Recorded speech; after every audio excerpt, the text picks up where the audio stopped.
Muy bien, estimados alumnos, tengan muy buenos días. Espero que se encuentren muy bien. Nos volvemos a reencontrar nuevamente en estas clases virtuales, así que para mí es un gusto volver a tener que hacer estos videos, volver a encontrarme con ustedes de aquí ya en las próximas clases por Zoom. Y espero también que hayan aprovechado estas 2 semanas que han tenido de descanso para que se hayan podido relajar, hayan podido por ahí aprovechar para poder distraerse también un poco.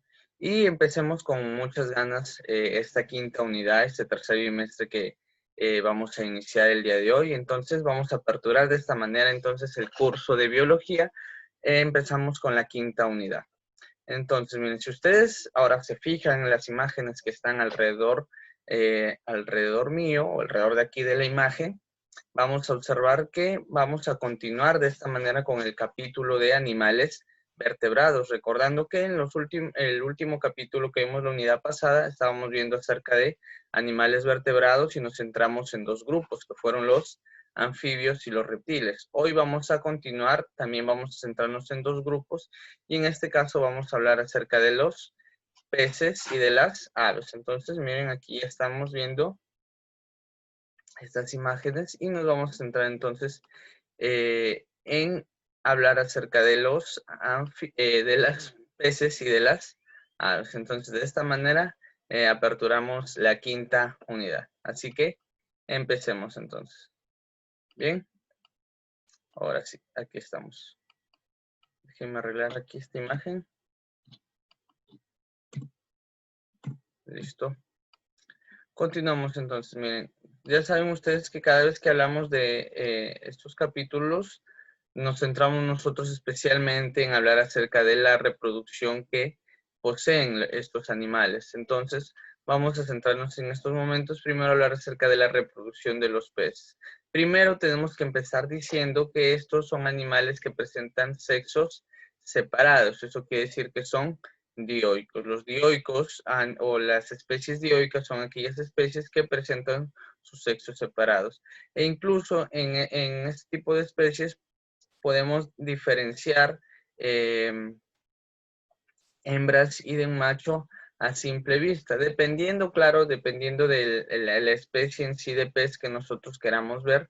Vamos a ver, por ejemplo, diferencias en su tamaño, diferencias en el color, diferencias morfológicas en cuanto a su estructura, su fisiología. Vamos a ver que van a presentar ciertas estructuras también que nos permiten diferenciarlos si son hembras o son machos, ¿no?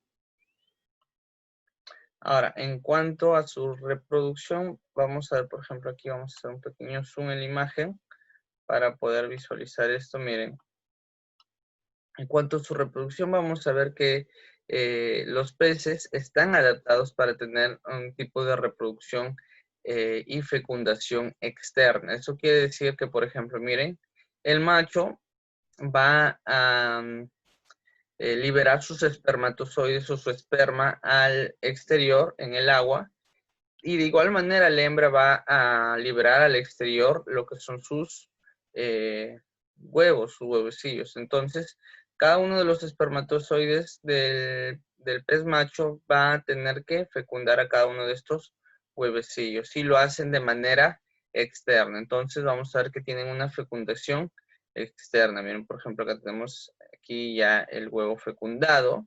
Se va a formar el embrión y va a empezar a desarrollarse, ¿no? El primer estadio que vamos a ver de un pez joven o de un pequeño pez que se está desarrollando se va a llamar alevino. Los alevinos son los pequeños embriones o pequeñas formas de los peces que empiezan a desarrollarse. Entonces vemos estos peces están adaptados a lo que es la fecundación externa, donde los huevos van a ser fecundados en exterior del agua, ¿no? Entonces, miren, acá tenemos una imagen también de ver cómo aquí ya están fecundados los huevecillos y aquí ya tienen los embriones de cada uno de estos nuevos peces que se empiezan a formar.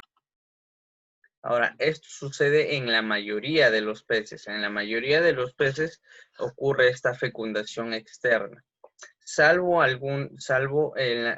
Por ejemplo, en las excepciones como en los tiburones, van a poseer una fecundación interna. Esto quiere decir que el esperma del macho va a fecundar los huevos que se encuentran dentro del interior de la hembra. Entonces, en los tiburones, la hembra no libera sus huevecillos al exterior, sino que los deja de manera interna. Y de esta manera los espermatozoides tienen que ingresar a fecundar los huevos que se encuentran dentro del tiburón hembra. Entonces, ahora, vamos a ver entonces que en los peces vamos a tener, en general, la mayoría tiene fecundación externa y vamos a decir que son ovíparos. Van a poner huevos y en otras especies se va a conocer como ovovivíparos, que van a reproducirse por huevos, pero estos huevos no los van a dejar de manera externa, sino de manera interna. Entonces tenemos los ovíparos en la mayoría y los ovovivíparos, que también son reproducción por huevos, sino que estos huevos no son liberados de manera externa, sino que se almacenan de manera interna. Entonces aquí ya tenemos acerca de la reproducción de los peces. Ahora vamos a ver acerca de la reproducción de las aves. Bien, las aves, de igual manera que los peces, van a tener una reproducción ovípara, una reproducción a través de huevos. Ahora, en este caso, la fecundación sí es interna, pero el desarrollo embrionario o los huevos, el desarrollo de los huevos va a ser externa. Eso quiere decir que la fecundación ocurre dentro de la hembra, pero esta hembra deposita ya los huevos fecundados al exterior. Entonces, el desarrollo embrionario, el desarrollo de cada uno de estos huevecillos es de manera externa.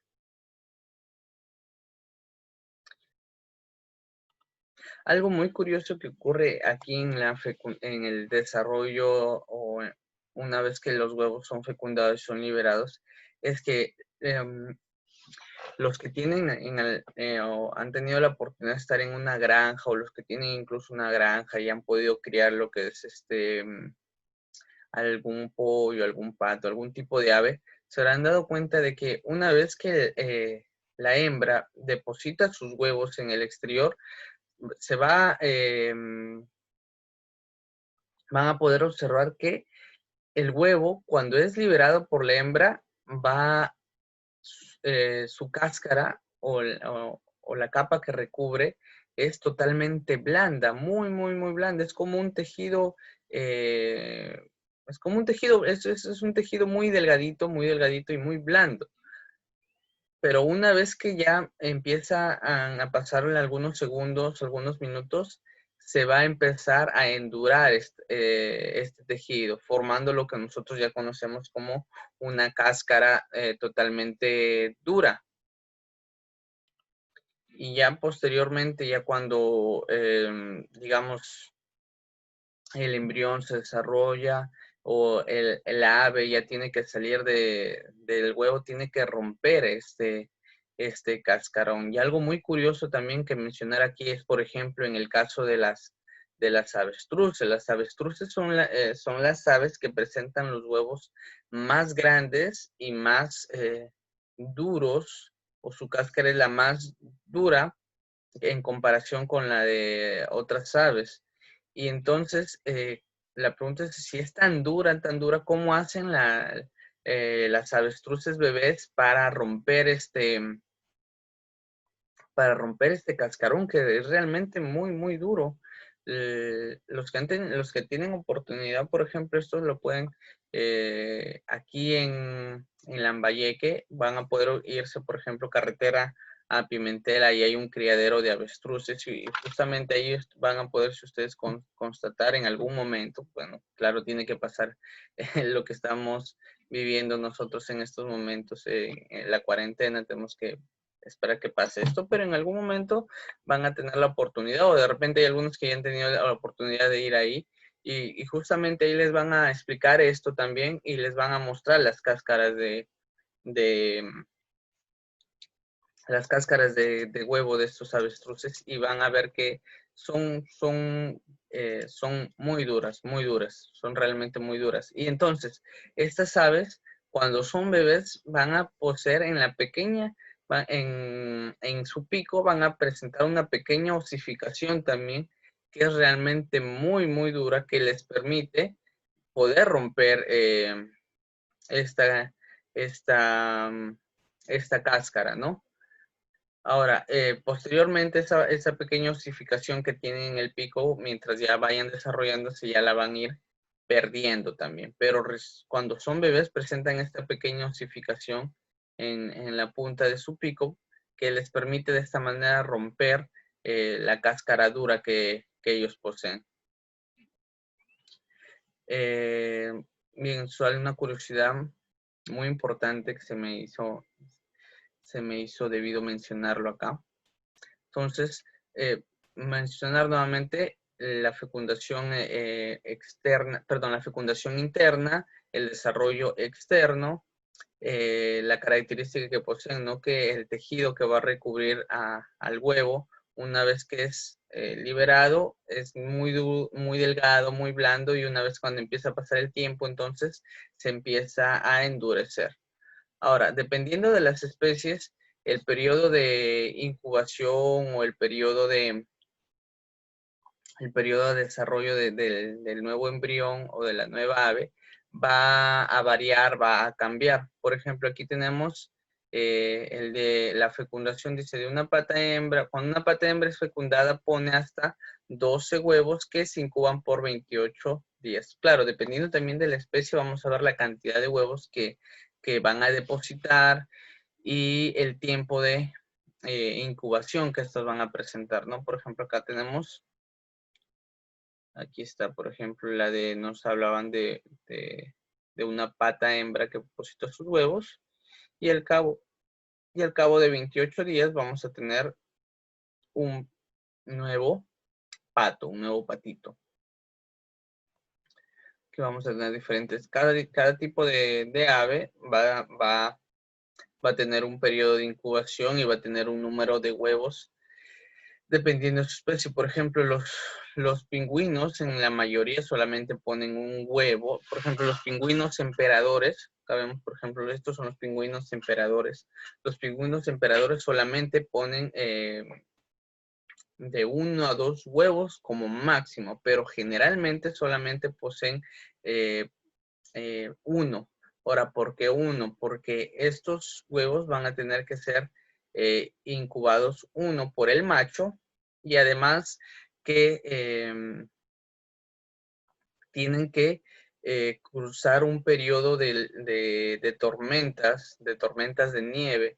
Ahora que si tuvieran muchos huevos, entonces no alcanzaría el calor del macho para poder abrigar acá a varios huevos. Por eso generalmente solo depositan uno para que ese macho pueda también darle el calor necesario a este huevo para que no se enfríe durante estas tormentas de nieve o durante estos periodos, que hay un periodo que justamente generan muchas heladas con vientos que tienen temperaturas muy extremas bajo cero, pero aún a pesar de estas condiciones, el macho puede calentar o abrigar a su huevo para que posteriormente pueda tener su desarrollo.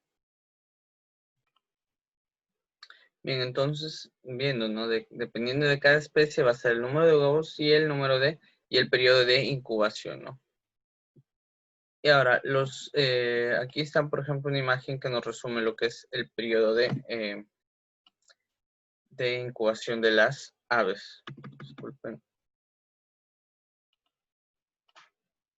Aquí estamos. Entonces, miren, acá observemos. Vamos a tener, por ejemplo, acá, depositan el huevo. Tienen que llevar un periodo de incubación donde generalmente es la hembra, salvo algunas excepciones como en los pingüinos que vemos que es el macho quien los incuba. Luego vamos a tener la eclosión, un desarrollo joven y posteriormente tenemos un adulto. Bien, entonces hasta aquí llegamos, chicos, con lo que es la reproducción de peces y aves. Así es un grupo muy pequeño cuando hablando en la manera de ver su reproducción. En anfibios y reptiles nos demoramos un poquito más porque vimos que había diferentes tipos de anfibios, diferentes tipos de reptiles, diferentes familias. En las aves y peces sí hay, pero su reproducción no cambia o no varía mucho, ¿no? Por eso de manera general hablamos aquí de los peces y de las aves. La próxima semana ya nos toca culminar lo que es la reproducción de animales vertebrados y nos toca hablar sobre los mamíferos, que es un grupo muy amplio, entonces ahí nos vamos a demorar un poquito más. Entonces, hasta aquí, chicos, espero que haya quedado todo claro. Cualquier duda, consulta, ya saben a través de dónde la pueden hacer y ya nos estamos reencontrando por Zoom también para por ahí aclarar cualquier duda con respecto a esto. Entonces, chicos, nos estamos viendo. Ha sido un gusto. Bendiciones.